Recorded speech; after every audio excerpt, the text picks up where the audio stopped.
একদিন বিকেলে তাইবা ও আইজান উঠানে খেলছিল। হঠাৎ আজান ভেসে এলো মসজিদ থেকে। আল্লাহু আকবার, আল্লাহু আকবার। তাইবা দৌড়ে এসে বলল, আইজান, আজান হচ্ছে, এখন আমাদের নামাজ পড়তে হবে। আইজান বলল, কিন্তু আপু, আমি তো এখন খেলতে চাই, নামাজ না পড়লেও হবে? তাইবা মিষ্টি হেসে বলল, না রে ভাই, নামাজ আমাদের জন্য খুবই গুরুত্বপূর্ণ।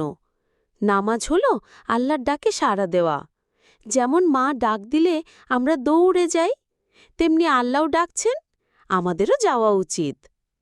আইজান চুপচাপ মাথা নিচু করে থাকল। তাইবা আবার বলল, নামাজ পড়লে আল্লাহ খুশি হন, ফেরেশতারা আমাদের জন্য দোয়া করেন, আর আমাদের মনও ভালো হয়ে যায়। আইজান এবার খুশি হয়ে বলল, আচ্ছা আপু, আমি তোমার সাথে নামাজ পড়ব, তুমি আমাকে শিখিয়ে দাও। তাইবা ছোট্ট ভাইকে হাত ধোয়া, অজু করা শিখিয়ে দিল। দুজন মিলে জায়নামাজ পেতে নামাজ পড়ল। নামাজ শেষে তাইবা হাত তুলে দোয়া করল, হে আল্লাহ, আমাদের সবসময় নামাজ পড়তে সাহায্য করো। আইজানও ছোট্ট হাতে দোয়া করল, আমিও সবসময় নামাজ পড়তে চাই, আল্লাহ আমাকে সাহায্য করো। মা দূর থেকে দেখে মুচকি হাসলেন।